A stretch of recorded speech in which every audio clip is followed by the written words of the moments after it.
그리고 98회 5, 85회 2, 98회 5 일단 이렇게 적어주시고 자, 요거는 밑줄 치고 넘어가겠습니다. 자, 일단 요거 여러분 우리가 이제 저번에도 한번 배웠었는데 우리 화폐성 외화 항목이 있고 비화폐성 외화 항목이 있어요.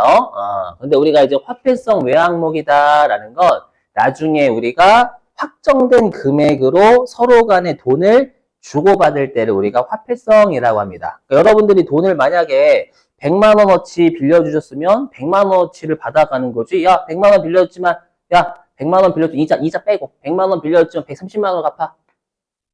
쓰레기야, 쓰레기. 그죠? 이자 빼고. 알죠? 근데 우리가 재고자산이나 유형자산이나 무형자산은 우리가 공정가치 시가가 변할 수 있는 거잖아요. 꼭 그 금액으로 여러분들 우리가 처분하는 게 아니잖아요. 그죠? 그리고 선급금하고 이미 했었지만 선수금은 나중에 재화나 용역으로 주고받는 거지 결정된 우리가 금액을 받는 게 아니죠. 그죠? 그래서 우리가 그 확정된 금액으로 받냐? 확정된 금액으로 주고받냐라고 합했어. 확정된 금액이 아니거나 아니면 재화나 용역 같은 걸로 주고받으면 비화폐성. 자, 그렇게 하는데 이미 배웠죠. 복습하면 화폐성 외화 자산 항목은 기말에 마감 환율로 평가해. 마감 환율 여러분들이 주로 배우셨던 매매 기준법. 그럼 우리가 화폐성 외화 항목은 여러분들 우리가 개정 과목이 외화, 환산, 손익하잖아요. 맞죠? 그거 성격이 영업의 손익이죠. 그죠? 그게 어디에 있냐면 187페이지 맨 위에. 자, 2번 보고기간 말 결산일의 외화 환산 방법 있죠, 여러분들. 자, 거기에 화폐성 외화 항목에 밑줄 치시고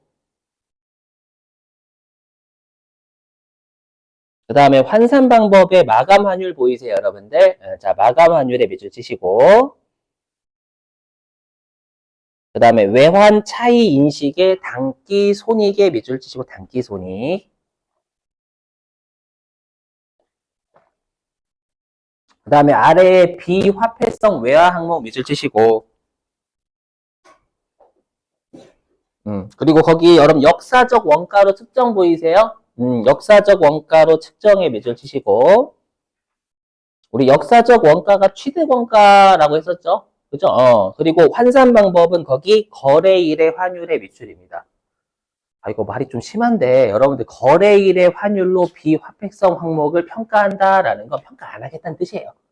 했죠? 거래일의 환율대로 여러분들 우리가 놔둘 거 아니에요. 내가 만약에 예를 들어가지고 어떤 공정가치로 측정하지 않는 대표적인 게 뭐가 있을까? 뭐 채권은 이건 아니고 아무튼 선급금하고 선수금 있잖아요. 선급금하고 선수금을 내가 주고받았을 때 그게 거래일의 환율 쓰겠죠. 거래일, 계약금 주고받았을 때 환율 쓸 거 아니에요. 기말에 평가 안 해요. 그럼 평가 안 한다라고 하면 되지. 그걸 거래일의 환율로 평가한다 이렇게 표현을 해요. 그 말은 평가 안 한다는 얘기예요. 여기까지는 되셨어요. 자, 근데 이제 문제가 뭐냐면 여기다 좀 여기다 좀 적을게요. 여기다가 좀 제가 여기다가 이제 못 넣어가지고 여기다 적어볼게요. 어떤 말이냐? 이제는 우리가 얘네들 있죠. 우리가 유형 자산하고 유형 자산하고 무형 자산이 있어요. 근데 여러분 이런 게 있어요. 들어보세요. 뭐냐면 우리가 통화 있죠. 통화. 통화가 기능 통화가 있고 표시 통화라는 게 있어요. 기능 통화는 주된 영업 활동이 일어나는 곳의 통화예요. 그러니까 만약에 우리나라 삼성전자는 당연히 원화 쓰겠죠. 근데 삼성전자는 해외 종속기업들이랑 있어요, 없어요? 있어요. 근데 거기는 만약에 미국에서 매출이 주로 일어나면 거기는 기능 통화를 삼성전자지만 뭐로 표시하냐면 거기는 우리가 달러로 표시해요. 그렇죠? 달러로 표시하는데 이제 12월 30일을 표시할 때는 듣고 버리세요. 연결 재무제표라는 게 있어요. 그렇죠? 그러니까 연결되는 기업, 종속기업이나 이런 자회사들이 있으면 우리가 재무제표를 합쳐서 작성을 해줘야 돼요. 삼성전자에서. 그렇죠? 그럼 삼성전자는 어떻게 해야 되냐면 그걸 원화로 돌려줘야 돼요. 여기까지 이해되시겠어요? 무슨 말인지? 어렵긴 하죠, 여러분들. 외우시는 거 추천. 했죠? 그러면 만약에 예를 들어가지고 외국에 있는 기업이 기계를 샀대. 삼성전자의 뭐 반도체 기업이 저기 뭐 중국, 미국이라 할까? 미국이라 할게요. 미국에서 반도체 기계를 산 거예요. 종속 기업이. 그럼 당연히 달러로 표시할 거란 말이에요, 거기는.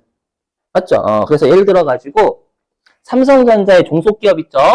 삼성전자의 종속 기업이 기계 장치를 취득했을 때, 아이, 참.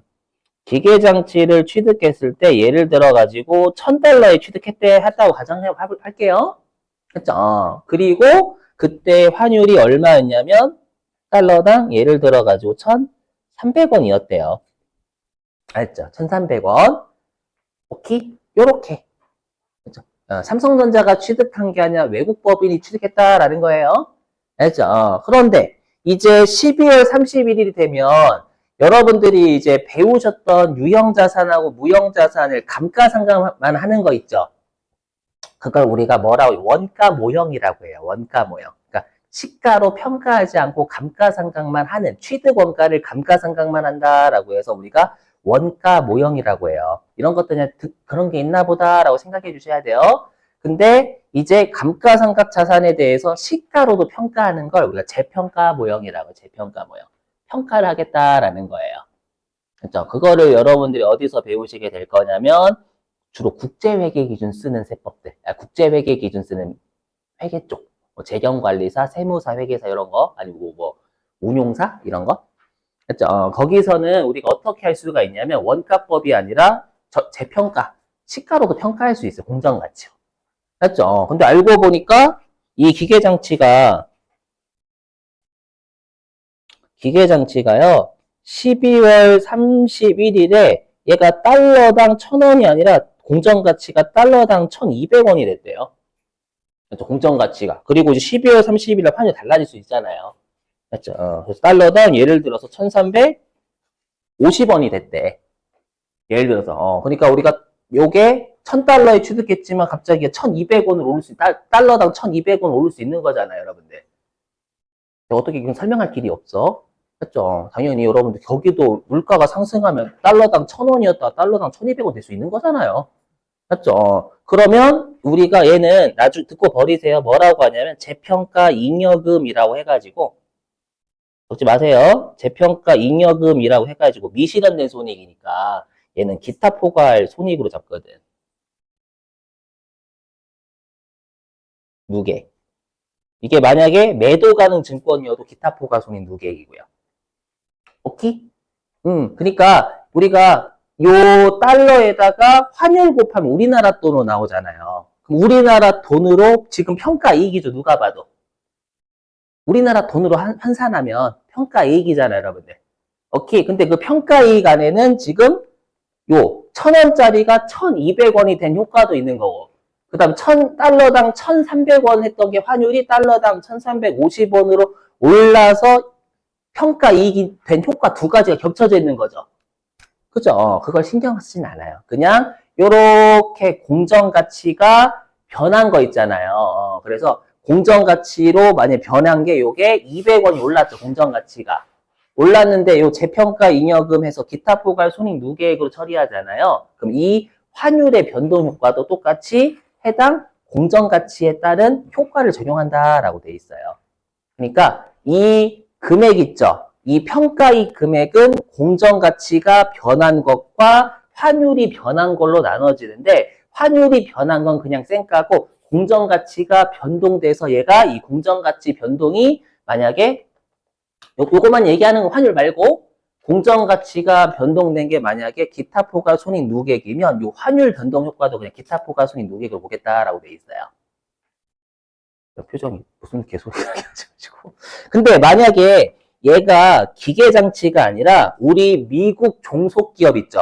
삼성전자의 미국 종속기업이 미국에 있는 반도체 회사의 주식을 샀대. 투자하려고 거기다가. 근데 그게 뭐니까 알고 보니까 단타야, 단타. 단기 시세 차익 얻을 목적이었대. 그렇죠? 그러면 이게 단기 매매 증권이면 단기 매매 증권도 여러분들 유가증권이에요. 우리 유가증권은 화폐성이 아닙니다. 변동 심하잖아, 걔네들. 그죠? 그래서 얘도 마찬가지로 1,000달러 샀고 얘가 1,300원. 이렇게 된 거예요, 달러당. 근데 얘가 이제 단기 매매 증권을 기말에 평가한 거예요. 평가했더니 똑같이 얘가 달러당 1,200원으로 시가가 떴대요. 얘네들 잘해가지고 떴고, 그 다음에 달러당 1,400원으로 기말에 평가가 되더래요. 근데 우리가 그러면 이 둘과의 차이는 단기 매매 증권 평가이익이 되는 거잖아요. 아니, 외국에서요. 우리나라 말고요. 이게 좀 어려워요. 외화하다 보니까. 평가이익이잖아요. 그럼 단기 매매 증권 평가이익은 영업의 손익이죠. 그죠, 여러분들? 영업이 물론 수익이지만 영업의 손익이잖아요. 그러니까 얘도 마찬가지로 이 영업의 손익이 공정가치가 변동해서 영업의 손익일 수도 있고 환율이 여러분들 변동해가지고 영업의 손익일 수 있잖아요. 얘도 신경 안 써. 환율 변동 효과는 그냥 공정가치의 변동 효과가 기타 포괄손익 누계액이면 환율 변동 효과도 기타 포괄손익 누계액이고 공정가치 변동액이 만약에 얘처럼 영업의 손익이면 환율 변동 효과도 그냥 영업의 손익으로 본다 이렇게 돼 있어요. 발문제만 내요. 시험에 계산 문제 절대 안 내요. 어렵거든. 실제로는 여러분 이거 어디서 배우냐면 고급 회계에서 배워요. 그러니까 이게 너무 어렵다. 정상이에요. 그렇죠? 지금 하는 이쪽이 시험에 안 나오면 좋은데 내요. 그러다 보니까 지금 하는 이쪽이 꽤 어렵거든요. 실제로는 이제 좀 난이도가 많이 있는 애예요. 그렇죠? 그래서 뭐 세무사나 회계사 1차 시험 또는 2차 시험에서 나오는 거기 때문에 그렇죠? 그래서 요 정도만 알고 계시면 돼요. 아셨죠?